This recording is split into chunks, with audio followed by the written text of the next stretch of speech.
I seem to keep getting into little random things in Shanghai, man. This guy bumped into the back of my car.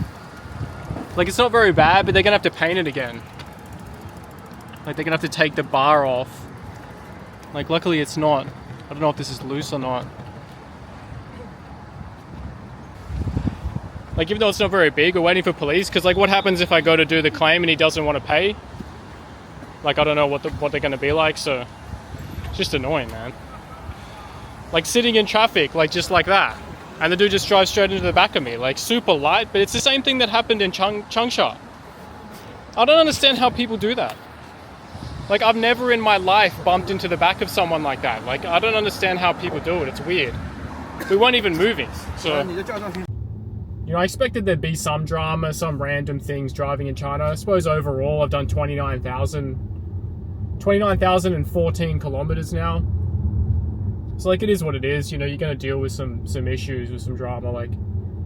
But it's just annoying. It's one of those things, I think, China's so busy. There's so much going on here. There's so much stuff happening, like, all the time. Just cars and scooters and people and just things everywhere. Like, all the time.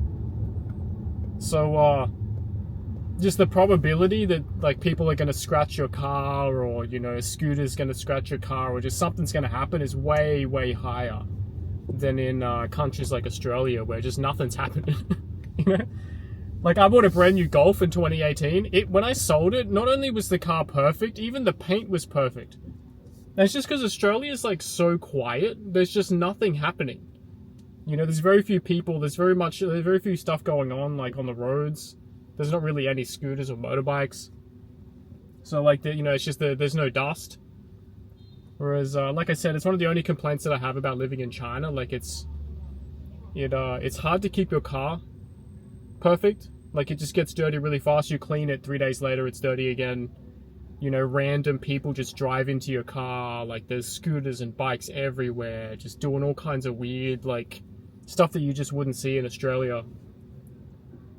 So, it's annoying, but it is what it is. Like, dealing with the police, I added the guy on WeChat. Like, I just got to get an insurance number. They gave me this ticket thing, which is what I wanted. Because he was like, oh, it's not that bad. We can just deal with it on WeChat. And I was like, eh. Like, yeah, but, like, what happens if later you, like, don't want to pay or whatever? You're just like, I don't really have much. All I've got is a video. You know, so, like, I'd rather get something like this, because then I can take the car to BMW, the dealership where I bought it from, because they do in-house repairs and all the panel stuff in the dealership, which is something that's different in China compared to Western countries. Like, in Australia, I've never seen a BMW or Mercedes that does the panel repair in their dealership. Whereas that's very common in China. It's like a 4S store. It means they do everything, like service, sales, repairs, everything. Like 4S. But, which is the dealership that I bought this car from.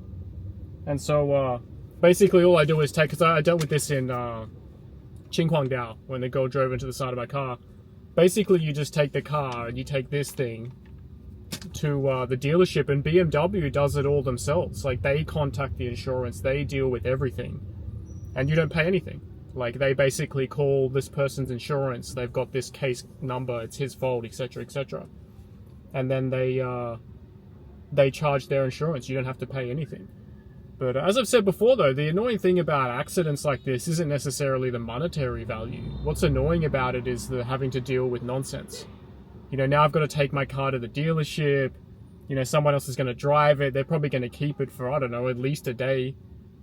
You know, I'm going to try to do it so that I take my car there in the morning and then I can get it again at nighttime or something. I don't know. Like, I prefer not to leave my car somewhere. Just a weird feeling, even though it's going back to the dealership where I bought the car from, and there's all kinds of other cars there, 7 Series and everything else. It's just not nice. It's not nice to, like, buy a luxury car and have to give it to people. So, it's just irritating, man. But there's nothing you can do about it. A part of living in Shanghai, a part of living in a big city, you know, it's the same with New York, it's the same with those kind of places. There's just a much higher probability that things will happen to your car.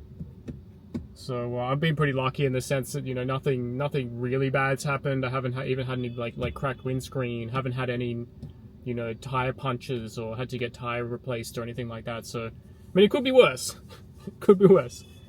But what's annoying is I came out to walk around, and like I didn't even get here. I got like 5 minutes from here, and someone drives in the back of my car. But